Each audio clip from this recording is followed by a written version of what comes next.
Hello, ladies and gentlemen, and welcome to the IGN Battlefield 5 reveal pre-show. I'm here with Max Scoville. Howdy. We're going to be discussing Battlefield 1 kind of in a post-more capacity, looking at a history of Battlefield, a really cool video that I stayed up way too late editing. And then we're going to talk about everything we know about Battlefield 5, including those teases. So let's get straight into it.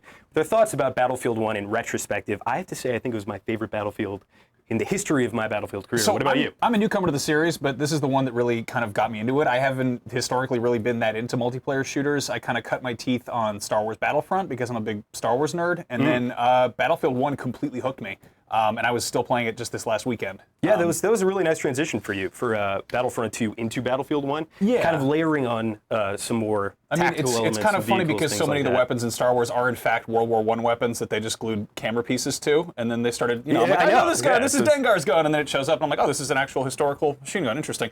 But no, one thing I've always been frustrated with in terms of multiplayer shooters is that feeling of being like in timeout, like from dodgeball or whatever in PE class, and I'm not great at games, but Battlefield is very rewarding to people who are maybe they're better at helping, maybe you're throwing down med kits or ammo or whatever, you still feel like you're kind of part of the team. So it's kind of that like everybody wins sort of participation medal approach to competitive gaming. Speaking about the kind of in timeout mode, I went back and I played 1942 last night. I recaptured like all of these Battlefield games, and the running theme was the respawn time was lessened and lessened and lessened, and you were back into the action. Things that we take for granted, like uncappable points on almost every map, being able to spawn in your squad mates, being able to spawn in a vehicle that can hold more than one person, those were all things that were added to the series iteratively. And it's really interesting going back and being like, oh wow, in Battlefield Bad Company, the medic also had the LMG, and the assault class had ammo, and they mix and they match, and they try and find this perfect rhythm. No, I think it's something. I don't think I'm going out on a limb here when I say that the fun part of playing video games is when you're actually playing them, as opposed to sort of sitting on the bench. So Sure. if you get capped in the head 2 seconds into a match, sitting there for 30 seconds waiting for your turn to kind of jump back in there again, that's not really rewarding for actually participating. So it's kind of cool in Battlefield to be like, oh, I died. Well, I'll wait 5 seconds, and then I get to ride a horse now. This is nice. The final thing I want to talk about with Battlefield 1, kind of looking back, is the historical setting. So Battlefield 4, moving forward, I think had an experience for a lot of people where they would jump into the game and they would immediately get killed by a helicopter or a jet. Battlefield Bad Company and Bad Company 2, man, those games have incredible missile spam. But obviously when it's set in World War I, that can't happen. You have a man on a horse and you have a tank that is moving 3 miles an hour. And that actually lent itself really, really, really well to just the gameplay. Yeah, no, I think the historical setting was really fascinating. I'm also not like I've as far as kind of eras I gravitate towards, like World War I, not so much. I also didn't know a whole lot about it, but the technology was completely all over the place at that point. Yeah, it was very. They were experimenting with a lot of different things. Yeah, I'm surprised they honestly didn't add bicycles to Battlefield 1 because those were in use in the Battlefield. But I think it was. Yeah, I mean, obviously, the flying machines were a bit rudimentary, and the tanks are kind of. Yeah, they're slow. And some stuff was kind of elaborated on a little bit. Like, I don't think the dynamite you could throw wherever and then just blow it up with a wire. I doubt anybody actually used that in war. Let me just check with my producer. Are we good to go to the history segment? No. Okay. All right. We're going to stick with this tank gameplay. This is actually I love this guy. Look at that. From way back. This is an early preview event that I went to. And so this tank, you can obviously operate the turret and drive the tank. Some tanks you can spawn that have multi-crew vehicles. And one of the really cool things, if we see that kind of derelict tank over there, it has 2 cannons on the side. And what's really interesting about that from a gameplay standpoint is you jump in, you have just control over a machine gun, and you really have to rely on your side gunners. So it's a more powerful tank than this one-man army. I'm about to jump in it. But you need to rely on your teammates, and I think that's really interesting. Yeah, I think the teamwork stuff is fun. It's also I don't know. At the same time, like if I'd spawn in there and I get one of the side guns, I feel like, oh, I'm helping. I'm shooting the guys who are on this particular side of the tank, even if I have no idea what I'm doing. And that's I don't know. It's a grand old time. Absolutely. All right. Well, let's talk about what they've teased so far for Battlefield 5. We know that it will probably be set in World War II. And they tweeted out a bunch of stuff and some really interesting things in addition to just this teaser of this German pilot doing a very, very, very daunting, what would appear to be a melee kill. We confer a lot of details. We can see the health bars move to the center of the screen. We can see the Axis and the Allies up there at the top. So probably World War II. It's Traditional. a really weird tease to leave off Isn't on. it weird? I think the emphasis sets a very of the creepy tone. The V, VE. Victory. Victory Churchill. Day. Yeah. So I hope we get some Winston Churchill sound bites in this reveal. I feel like that's a pretty safe bet. But I don't know. It's also, this is totally a return to form for Battlefield as a series, right? Yeah, this is going back to their roots. We were talking about it a little bit earlier, but they haven't been back to World War II since 1943, which was this really weird Xbox 360, PS3 exclusive online DLC. It was kind of an expansion, but kind of not. So going back to World War II, I think they have a lot of room to play around. And this is the first really modern incarnation. We know what we're doing with weaponry. We know what we're doing with the vehicles. Planes are very much in there, but we don't have things like helicopters. We don't have things like people running around with RPGs, even though I'm sure there will be bazookas. But I'm sure they'll have fun with it. I think also, obviously, the comparison is going to be with, Call of Duty World War II, which more recent Call of Duty, even though that also started out in World War II, the gameplay quickly turned to kind of wall running and very fast paced and very small scale. And in terms of Battlefield, there's a ton of really cool vehicles to pull from, and it all, Absolutely. It's a totally different type of gameplay. But yeah, it's actually going back and playing 1942. It's the polar opposite, right? Because you can only sprint for a certain amount of time before your soldiers just gassed. So you need to really rely on your teammates carrying you around. Let's very quickly go through these tweets.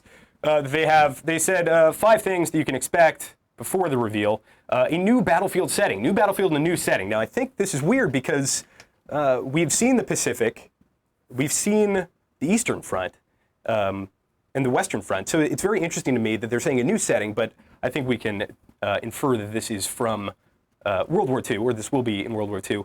Brand new experience with everything you love about Battlefield, where every fight is different, brought to life across unexpected theaters of war. That's very interesting as well. Jumping down to 3, the return of War Stories. This is exciting, Max. You got to play that. War Stories are those short little vignettes, those single-player things.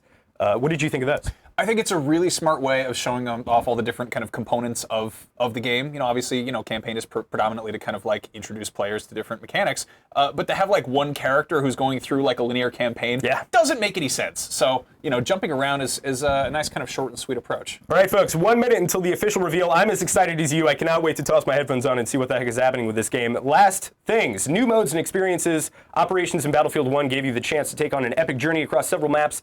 Will this team play focused experience be back in Battlefield? I think they'll have something iterating on it, because I really liked that. When you're playing in Battlefield, a lot of the times you can sit back with a sniper and not push the objective, but if you do push the objective, you get to see historically what happened if your side would have won the war. Obviously in World War II, that'll be fantastic. History and finally, lessons with explosions. I love it's fantastic. Gameplay changes, so I cannot wait to see what the gameplay changes are. And it looks as though we are going. We will see you. Stick around in just about an hour. We'll have a push show for you. Enjoy.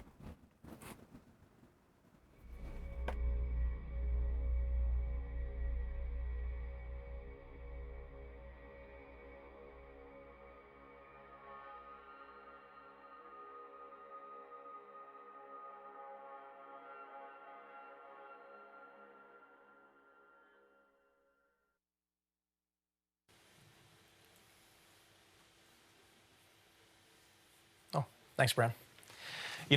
I've been playing Battlefield as long as I can remember. And over the past 16 years, these games have come a long way. From 1942 to Bad Company to Battlefield 4 and up to Battlefield 1. And today, I'm taking on the most important mission objective I've ever been a part of, telling all of you about Battlefield 5. I'm geared up, ready to go. My squad's out there, so let's deploy because we are live in London. Let's get the show started.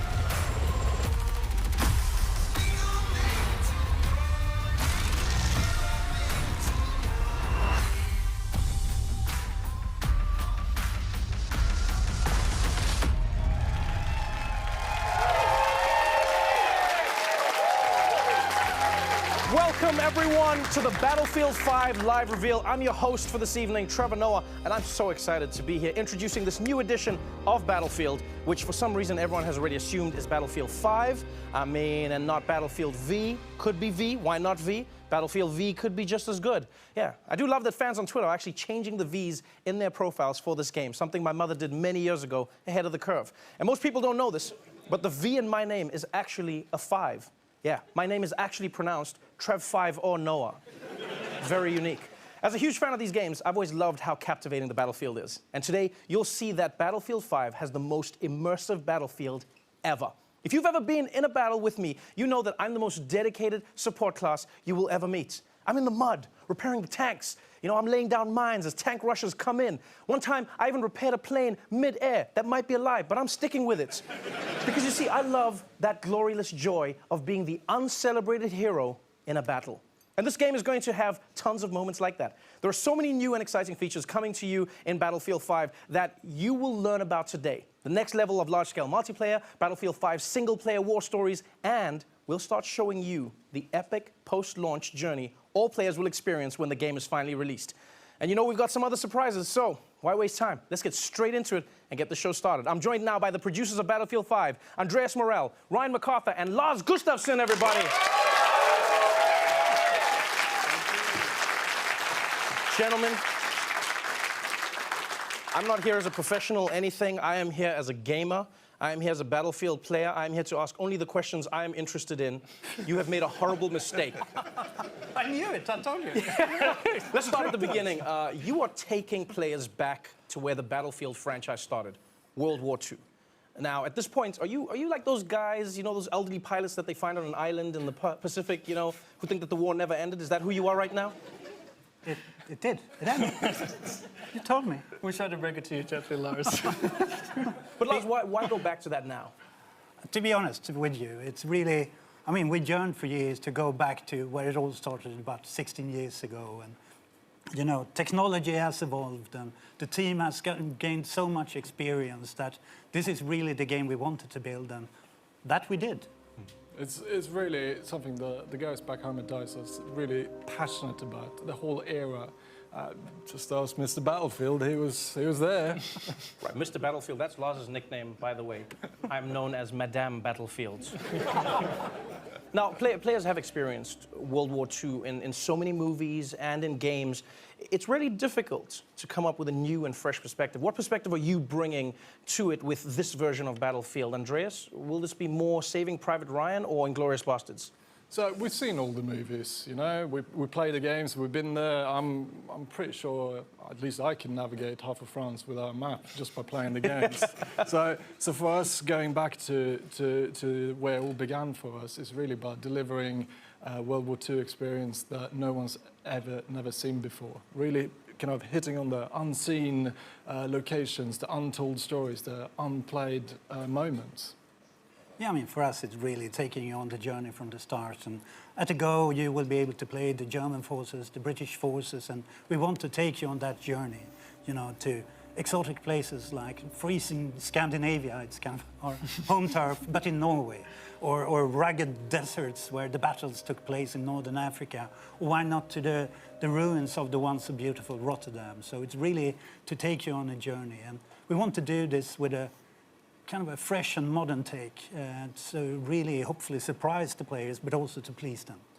You've given me a sneak peek, and so many words come to my mind. I mean, intense, immense, powerful. Ryan, do you have a specific way that you want players to see this Battlefield? Well, I think the best way we can describe it is immersive. I mean, this needs to feel like the most immersive Battlefield that players have ever played. I mean, we want them to exploit the Battlefield in ways they've never been able to before. I mean, when you look at the chaotic multiplayer that the franchise is known for, and sort of fan classics like Conquest, and some of the new modes that the guys are working on like Airborne, you know, we're going back with war stories, sort of that anthology storytelling that we had, we built in BF1, and telling new stories about men and women that change history. I mean, we get to tell everyone today that co-op is back in Battlefield 5, and that's a huge thing for us. And this is just the beginning. I mean, launch is just the beginning for this game, and we really want to take players on a journey through World War II. It always feels like it's a journey. That's what it always feels like with Battlefield. Like, one thing I loved about the game was how the maps in the world was constantly changing. You know, it felt like my bedroom at home. I never knew what to expect. And I think when looking at this game, Andreas, what's your vision to take this to the next level? So we're really building on what we started with previous games. It's really about giving players the most immersive world that they could enter.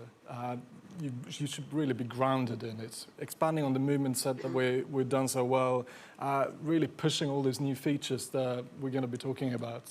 Right, it sounds great. I'm genuinely excited. I have a few highlights that I'm looking forward to. Let's dive into it and talk about some of the gameplay. Here to do that is Daniel Berlin. In Battlefield 5, we're expanding the toolbox for the player, giving you access to new abilities to create your own and brand new Battlefield moments. Now there's a deeper connection between the player and the world around you. You will be physically pushed by the shockwaves from explosions. You can experience completely new ways to traverse and tactically maneuver across the battlefield with our overhauled movement system. Our renowned destruction will rip up the terrain, leave chunks of masonry hanging from destroyed buildings, or have high-caliber rounds ripped straight through walls to take out the enemies hiding inside. We're also bringing back classic modes, such as Majority Rule Conquest, but we also have new modes and experiences for our unique take on World War II. We're bringing back operations with a bang, and we're calling it Grand Operations. Here, you'll experience multiple game modes as you fight over multiple maps, all wrapped within our narrative journey through historically inspired battles from World War II. With the return of our anthology format for single-player war stories, with new characters to meet and untold stories to discover. Back to you, Trevor. Now, Daniel just talked about a new multiplayer experience called Grand Operations. And I'm really excited because it sounds to me like you can pilot a giant grand piano like a tank. I'm pretty certain that's what it is, right, Andreas? I'm not sure about the piano, but it's definitely massive. It's really about reliving all these power fantasies from World War II, like Airborne being power dropped in, and it's operations from Battlefield 1, but bigger. It's really great. Yeah, I mean, what we want players to feel like is sort of a dynamic player-impacted experience taking place over 4 fictional days. I mean, day 1 starts with you jumping out of an airplane and with the objective to destroy the enemy artillery, with that enemy sort of entrenching themselves to defend and protect. And depending on how the outcome of day 1 goes for you, as the two main forces start to battle over day 2 in a game of breakthrough, with the number of lives you have left remaining, depending on what you did the day before. And then as you continue to push on into new locations, we're going to see things like Conquest Assault, where players continue to fight for that terrain. And assuming, you know, when we see these players end up in a giant stalemate, then they're going to enter day 4, which is Final Stand. And I mean, this is sort of tired, muddy, no resources left. You've got just you, your squad, and one clip. And you all fight to the last man standing with the weight of the world on your shoulders. So this is a game mode that you may never see if your games are not in a stalemate. You may never get to that 4th map and 4th story then. Exactly. That's an exciting way to play the game. I want to know when we can see more of that. 2 weeks. EA Play, Los Angeles. Yeah. You get hands-on multiplayer for the first time if you're there. So even the reveal of Grand Operations spans across multiple events. Wow. Nice one, guys. I have to say, I heard you guys say that co-op is back, and that's one of my favorite aspects of Battlefield 1. Lars, can you tell me more about that mode? I definitely can. I mean, I'm happy to say that for the first time since Battlefield 3, co-op is back, and we're calling it Combined Arms. And here it's yet another way to experience that Battlefield sandbox, you know, next to our war stories and the multiplayer. And what we want to do here is to allow you and up to 3 players to go online and step into those shoes of the Pathfinders, those paratroopers that go in behind enemy lines. And here you really only have the soldier next to you, maybe not Brian, but the soldier next to you to rely upon as you move forward, since, you know, getting detected might mean death. And you will soon be struck by resource scarcity. You need to find the tools and find your way to the objective. So stakes are high, and you need to kind of assess, can I push through, or do we need to extract early? It's kind of win or lose. It's up to you.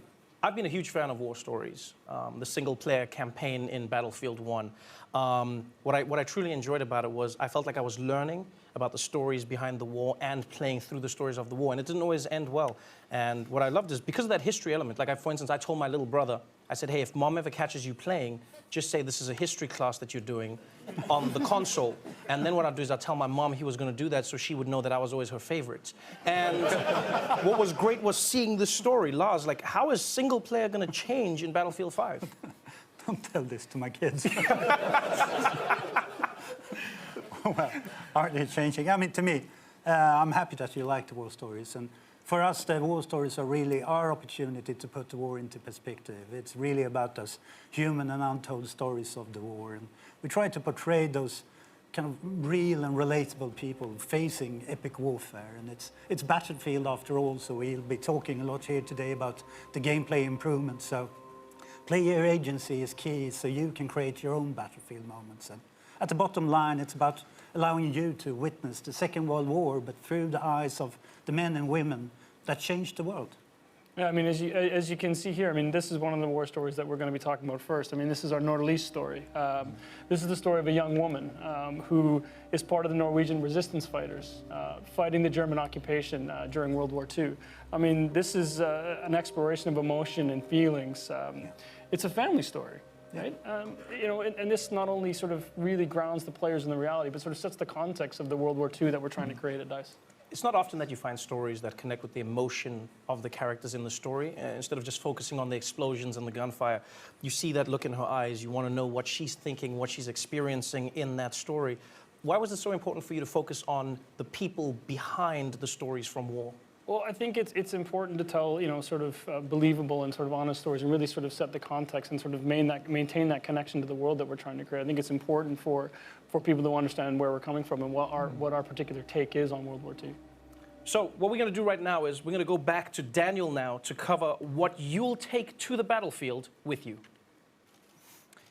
In Battlefield 5, we're aiming to mirror the immense arsenal of the Second World War. This was a period that saw an explosion in terms of innovation when it comes to weapons and vehicles. You will get to fly iconic airplanes, engage in incredible tank battles, and also unleash secret weapons from World War II. Weapons that are powerful enough to turn the tide of any battle. And with the new fortification system, you can be more strategic than ever in how you choose to defend or advance through the terrain. Back to you guys. You know, in playing Battlefield, I know everyone in the audience will agree with me, people at home as well. I've always been impressed by the level of realism in the game. I remember once I was playing with a friend who served in Special Forces, and we were talking about our favorite guns, and I was talking about the recoil and what I liked about the sights versus other guns. And he turned to me at one point and he said, "Oh, where did you serve?" And I felt embarrassed because I was like, "Oh, Battlefield 3, that's where I was." And instead of him being angry, he was like, "I didn't know that there was a game that was that immersive, something that really was as true to real without being a war simulation as possible." Guys, tell me about some of your favorite weapons in the game, some of the new vehicles that will be available in Battlefield 5. I think at first, just by going back to this era, the pool of hardware that we can choose from is immense. There's so much there.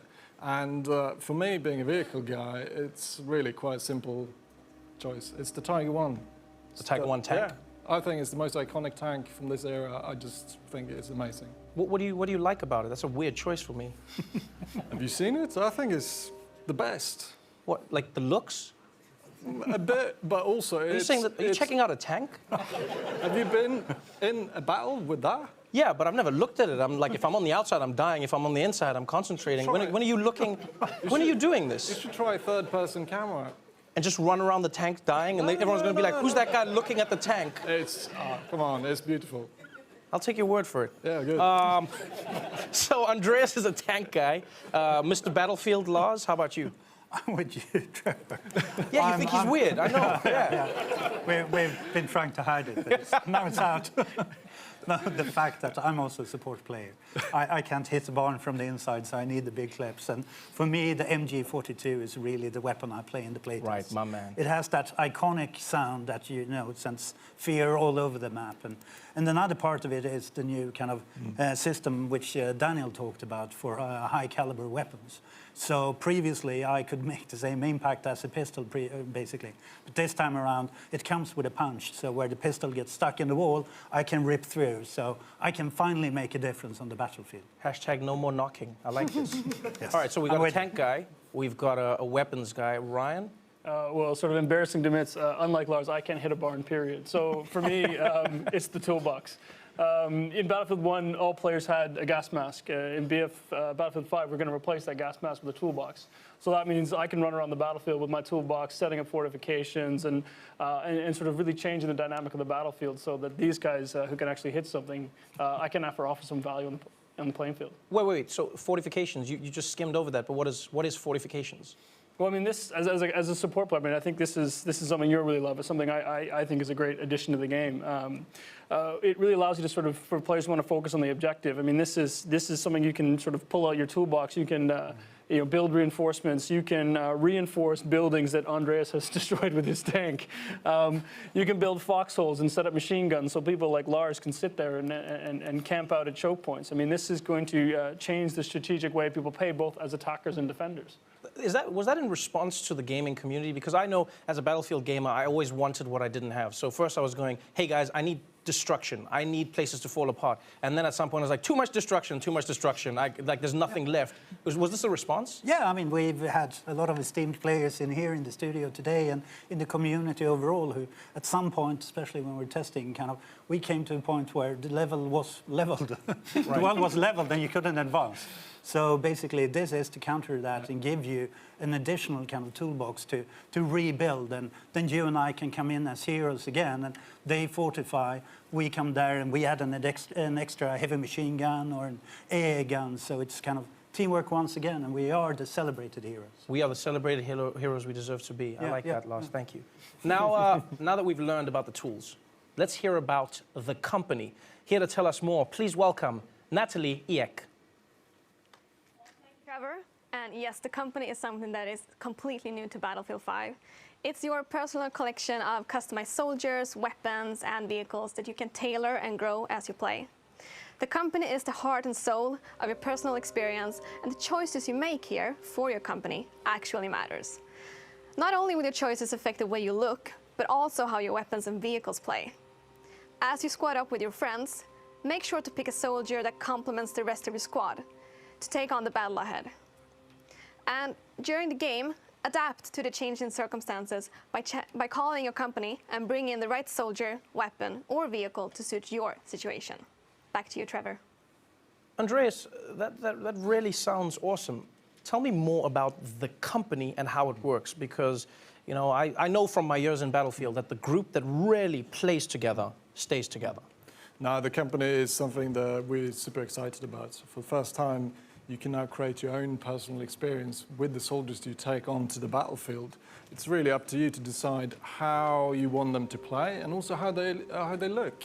So as you keep playing and you get better, your soldiers will get better with you. So give me an example of how this would impact me as a support class. So if you take your support class player you want, and you start playing with that soldier, and you start progressing him, you're going to unlock a set of new abilities, new perks, and sort of these new exotic ways to play the game as a support class, and then unlock new weapons for yourself to play with. You take that machine gun that Lars loves so much, and you level that machine gun up. You make the choices that matter, and then you decide, well, I think this needs its own custom paint job. So you sort of make that machine gun, really make it your own, and then you go in and you grab that sort of iconic support outfit that you really want to wear going into battle.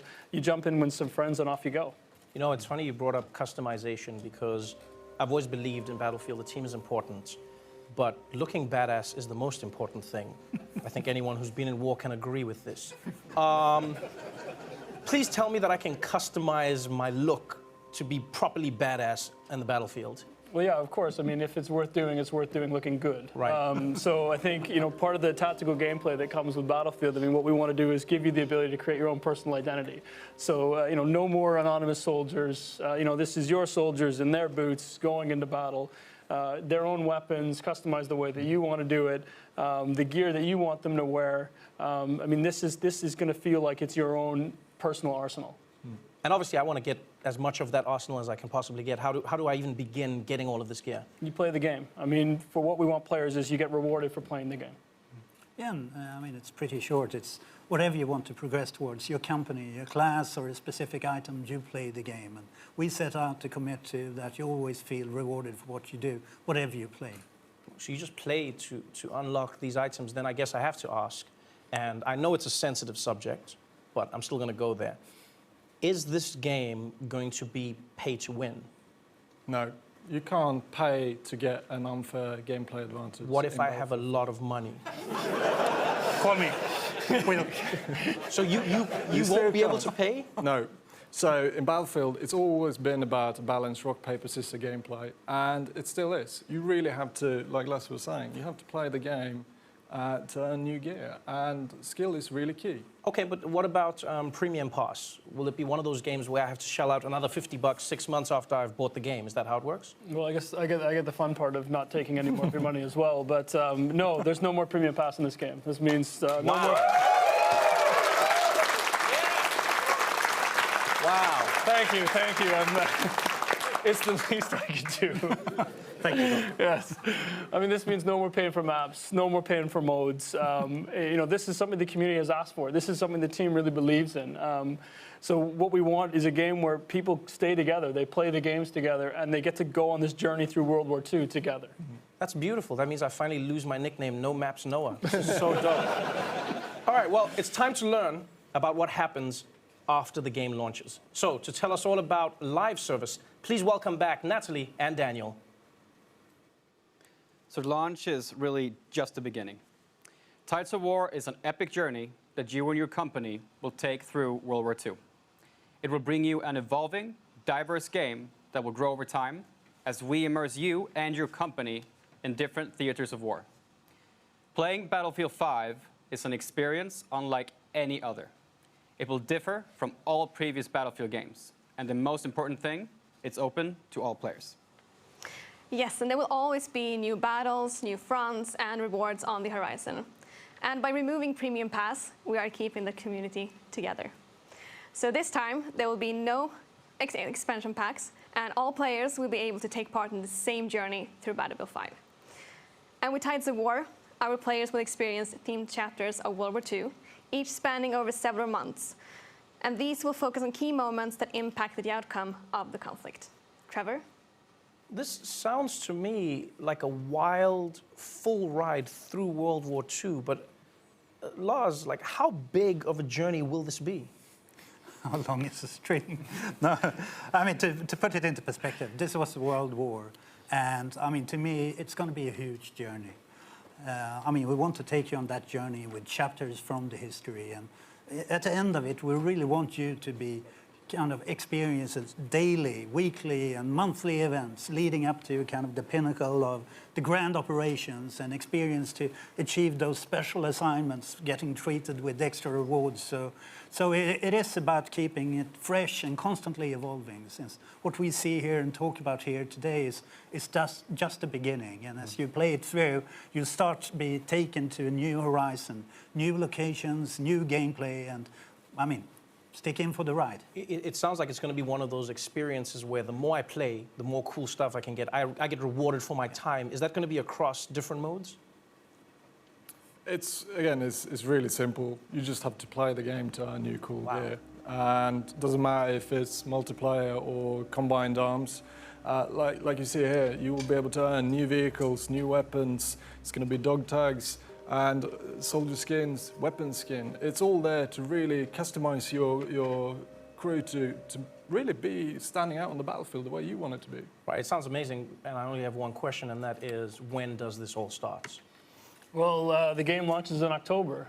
So starting November, running through early 2019, we're going to start with our first chapter, which is going to focus on the fall of Europe. So we're going to explore sort of the German mechanized war machine as it pushes its way into Europe. This is going to be live gameplay-focused events. We're going to have thematic rewards tied to this. You know, and we can't wait to talk to the community more about this as we lead up to launch. Yep. Well, I'm not going to lie. You guys have definitely raised my analog stick, and I think we've waited long enough. This is the most immersive battlefield yet in a World War II you have never seen before, where launch is just the beginning of the journey. I'm done talking. I think it's time we see this thing. Are you all ready? Yeah. Well, here it is, ladies and gentlemen, for the first time ever, the reveal trailer for Battlefield 5.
Launching grenade! I got your back.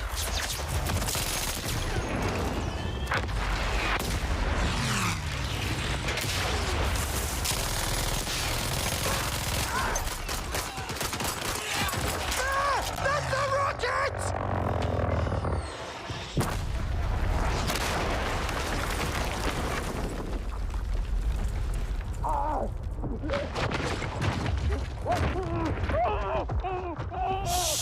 Fuck it! Hello, old friend.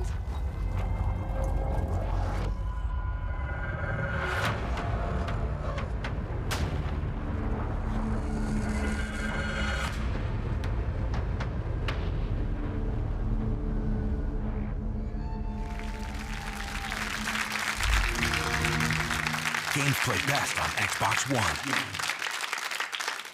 Wow. Wow. The car, the thing, the man, the boo. You saw the thing, the man, the huh? I hope they got insurance. That was insane. Do you see that? We did say it. That was, Andres, I don't feel like you saw it. I feel like you've seen it before. I might have seen it before. The person jumped on their back and then started shooting while moving on their back. Yeah. It's cool. That's all I can say. This is what happens when you live life in a tank, Andreas. That was exciting. Give it up for that one more time. That was an amazing trailer. Oh, wow. So wait, so before we go, am I correct in saying there were some new animations there? There were some new moves that you could do in the game? There's a few. Yeah. Okay, thank you, Andreas. Thank you, Andreas. To be honest, I think we should thank the team back home in Stockholm for Huge call out. helping us to get to this point. I think they are truly amazing. And the fans. Again, we've been waiting for this moment for so long to be able to reveal what we've been working on. This is really packed with gameplay, and then, I mean, a lot of this is direct feedback from community, leading to a lot of these improvements. So it's a huge thank you for the support, and once again, the team for doing an extraordinary job. As always. And I'm pretty sure the look on your face, you know, hits the mark they're going for. I'm pretty Yeah, sure that was unexpected. I'm excited. I'm excited. Give it up for the people in Stockholm, please. Let's give it up for the people in Stockholm. Wow. Wow. Battlefield 5 launches worldwide on October 19th. In the meantime, these guys are giving away free expansion packs in Battlefield 1 and Battlefield 4. So just head to battlefield.com for all the details. And next up is EA Play on June 9th, where you'll see multiplayer for the very first time. I hope all of you are as excited as I am for Battlefield 5. To watch that trailer again, go to youtube.com/battlefield. And if you want more info, join some of the team here with Xbox, who are hosting an exclusive post-show on mixer.com/Xbox. That is our show for tonight. Thank you so much for joining us, everybody. I'm Trevor Noah. Good night. Wow.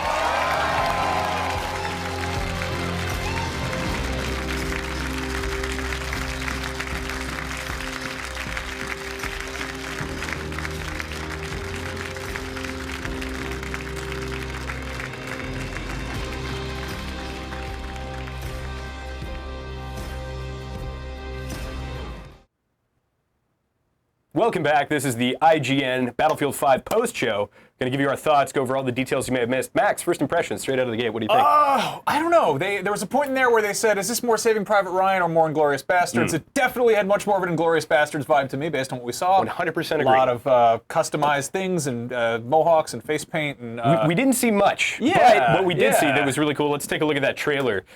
So it opens in this kind of weird pseudo-CG into gameplay thing that I have gotten over a long time ago. But that being said, I appreciate that it is able to evoke the style that we're going to be seeing. I just really wish it was maybe a couple cinematic moments and then bam, real gameplay. Because this is definitely not real gameplay. But what do you see here? It's definitely a bit. I'm not much of a history buff, but it seems a bit anachronistic. She's got this very, very ornate prosthetic arm. There's sort of. She also gets shot there. Yeah. Well, I mean, it's a video game still. Obviously, they're leaning a lot on destructible everything, as you can see there. They mentioned the change to traversal system, and you can see some of that really well right here, where she's moving backwards while prone. Yeah, shooting backwards while prone, which is very cool.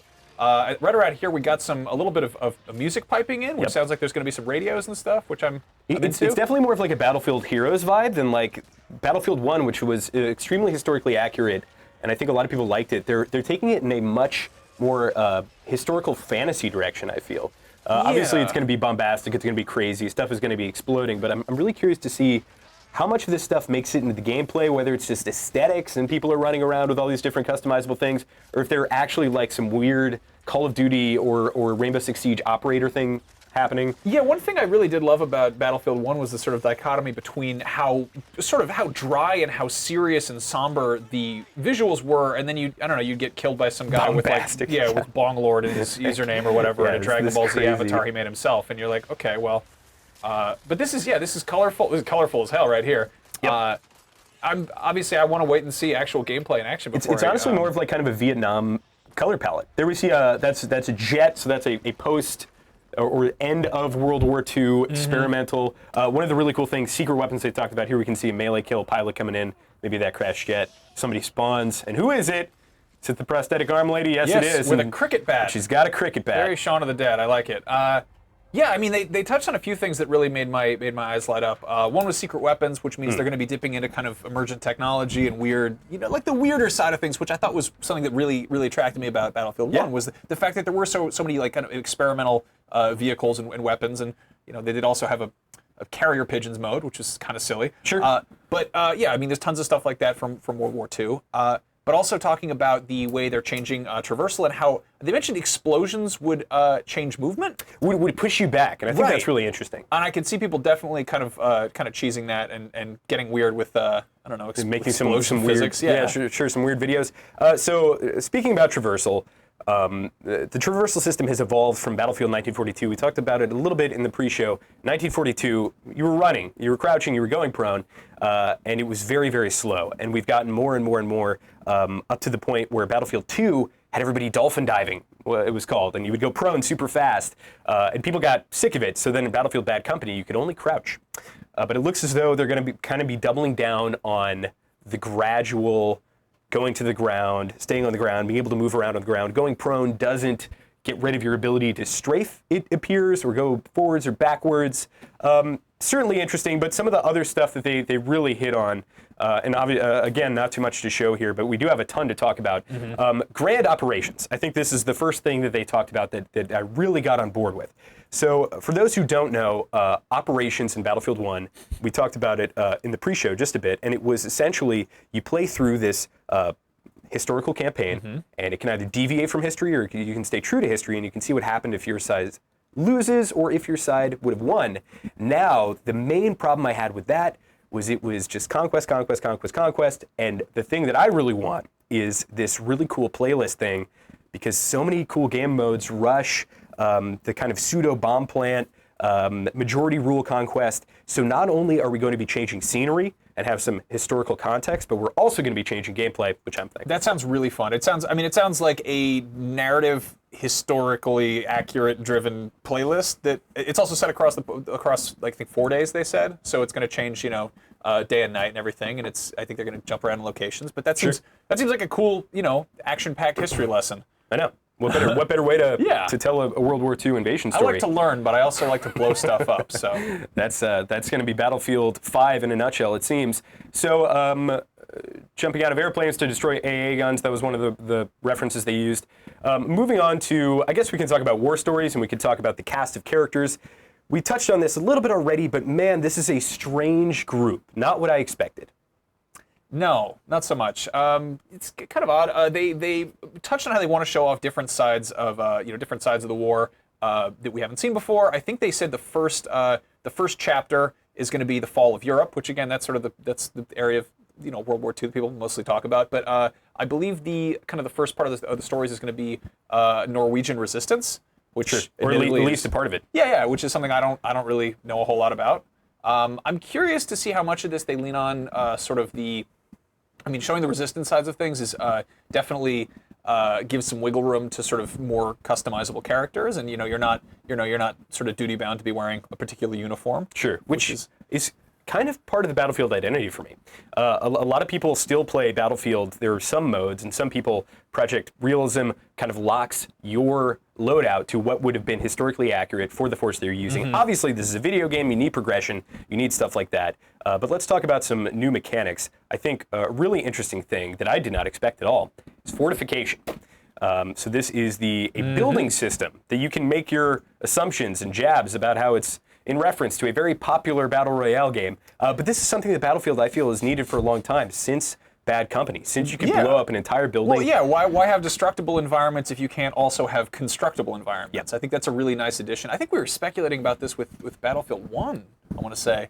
Sure. But it makes a ton of sense. I'm interested to see exactly how robust this is, because it could be as simple as, like, I don't know, put a turret here, put a foxhole here, or it could be build walls, build full-on structures. So sure, absolutely. Another interesting thing: bullet penetration, snipers, heavy weapons. That is something that I'm extremely grateful for. Pistols have been strangely overpowered for a long time, but I definitely want to feel powerful when I'm using those larger weapons. When I'm picking up an MG42 off of somebody's corpse to like shoot through a very thin wall. Then also speaking about one of the weirdest things that I thought, which we can jump to, and we'll talk about this for a hot second here. The company. The company is a feature that I thought was one thing. That was it right there. Actually, Baird, if you could pull up, there we go, that screen, that'd be fantastic. And we'll just talk about this a little bit. So here's the first look at the company. This is British, and you basically have your specialist over there, your medic / assault. Then you have your sniper, your scout, and then finally that is your support. And then you see the vehicles, the planes, stuff like that. And what's very bizarre about this is there are numbers next to every single vehicle.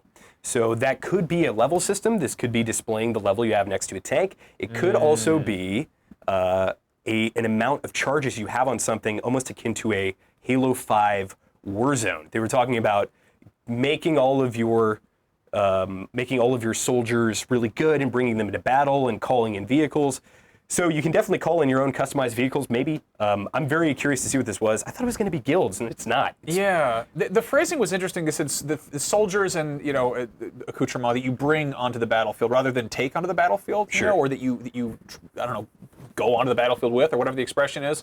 But yeah, bring specifically sounded almost like it's like a thing you're bringing to the team. Right. I'm a little bit worried that this is taking a page out of Battlefront 2's book, where it's if you want to unlock stuff, you've got to get out there and play the game and score points to do so. One thing I do think is cool is leveling up your weapon, hopefully getting more customizations. That's like a straight up Modern Warfare thing, and I do like that progression. In Battlefield 1, we had a system where you could unlock variants by doing specific things with weapons, which was cool because it increased readability, but I did think it detracted a little bit from progression. And this is the first time in a Battlefield game that you'll be able to customize your soldier, surprisingly, to my knowledge, in a big way. But a lot of this did also kind of feel a little bit similar to renamed Battlefield 1 features that already exist, such as loadouts. And it's incredible how like a seemingly minor tweak like this can completely change the gameplay experience. And it's we're gonna have to get our hands on it to really get a feel for what it's like. But I'm as much as the sort of cosmetic stuff sort of takes me aback with the seemingly robot arms and tattooed, neck tattoos and stuff like that. I would prefer to have predominantly cosmetic things than actually changing the sort of the I don't know, the kind of back and forth turnaround of actually playing the game. Which brings us to a great point that I think a lot of people have a very big problem with EA about, and this is monetization. So they were a little bit vague on some parts. They said no pay to win, which of course everybody will say. That is just what you say when you're in that situation. But no premium pass. That is tangible. That's a real thing. So premium pass, you paid an additional thing. And the best part about this, no more paying for maps and modes. This has been a problem in Battlefield going back so far that you stratify and segment your audience to, oh, I have this pack, but I don't have this pack, so I'm not going to be able to play on you with that map. And that's always sucked. No, it's really a cool huge bummer because I mean, just I was jumped on there this like I don't know last week, and I was it was in one of the kind of naval maps where you're in like a big U-boat hub or whatever, and there's like one other guy in there, and I was like waiting for other people to join up, and I was like, well, this wouldn't be a problem if this was open for everybody, you know. Sure. And you'd think at this point it would just be sort of out there for the public, but lo and behold, it isn't. So. This is good news, though. This is good news, that there's going to be none of that. That's not to say that shortcuts kits will not still exist, but let's move on and talk about Tides of War, which I think is a really interesting thing that is essentially, if you break it down, it's kind of like an Overwatch season or a Fortnite season. Season 1, if you got your Battle Pass all the way to 50, you got the Black Knight skin and backpack. And here, Tides of War taking place over a historical context over a couple of weeks or months. I was a little bit fuzzy on the exact time, but this is essentially just seasons straight out of games like Fortnite, League of Legends, and getting exclusive stuff for playing at specific times, which I think is a great incentive for both new and returning players. To kind of show off. I love that. That's the kind of thing you're like, oh, everyone's pushing this direction. Jump in there and vote with your controller effectively. I mean, I'm interested to see exactly how much they try to line it up with historical events, because obviously there's plenty to track with World War II. But that would be kind of cool if they're like, hey, this weekend we're doing this battle, we're reenacting this anniversary. Wow, yeah, that's nuts. And what is also really cool about this, we can see soldier skins, face paint, weapon skins. The thing I like about this, and earning things as opposed to getting them out of a loot box, even if you earn that loot box, is that skin or that piece of aesthetic equipment is telling a story effectively. You're like, oh yeah, it was this really cool limited timed event where we were storming the beaches of Normandy, and I got this sick skin for my M1 Garand.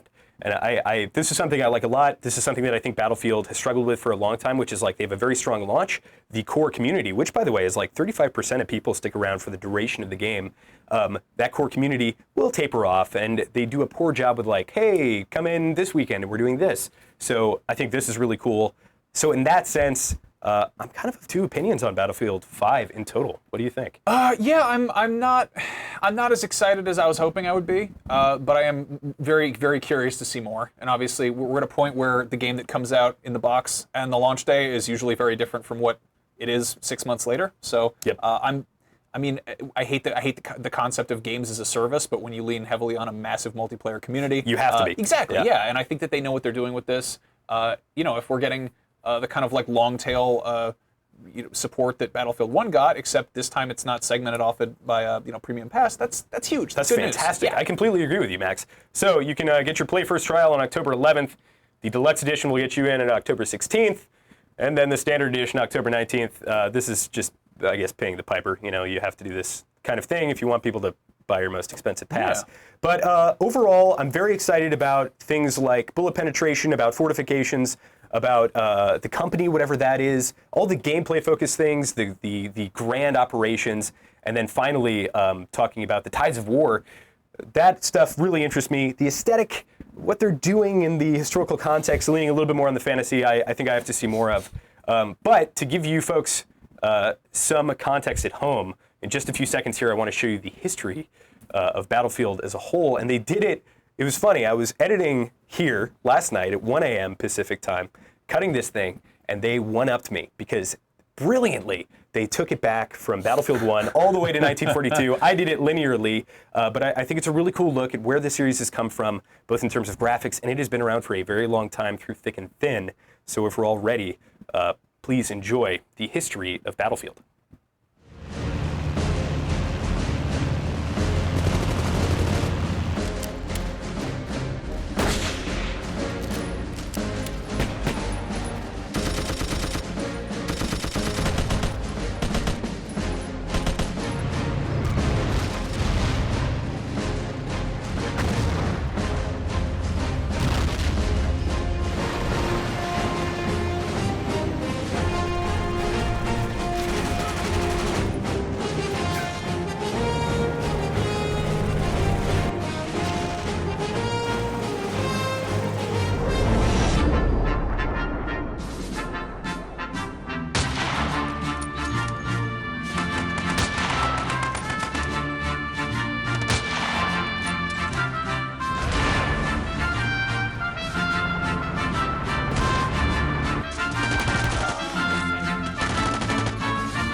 halfway there. Keep it up. So that was my Monday night. Good work on your history Thanks, homework. man. Nicely done. It was really fun. As you can see, it's been around for a long time, since 2002, in fact. And through that, it's gone through iterations, some amazing, some a little bit subpar. But I do feel that they've, in the last few, 3, 4, they had a little bit of a rocky start, but it got to a really good place. And 1 have been superb with their post-launch content. And I can only hope that that is the case for Battlefield 5. Max, what are you most looking forward to about Battlefield 5? I want to see the crazy weapons, the strange kind of, like secret, the V2 rockets. Exactly, yeah. The artillery that shoots across the British Canal, that kind of weird stuff. Yeah, strange things, like nuclear trains or whatever. Sure. Stuff like that. Yeah, World War II has that kind of like a cult aspect to it. But I don't think we got to see as much as we were hoping that we'd be able to see for Battlefield 5, but we will be able to see more come June 9th. And of course, you can watch the trailer on IGN, and anytime that we get news, we'll make sure to give that news straight to you. So for all things Battlefield, keep it right here on IGN. Thanks for joining us. Thanks, Max.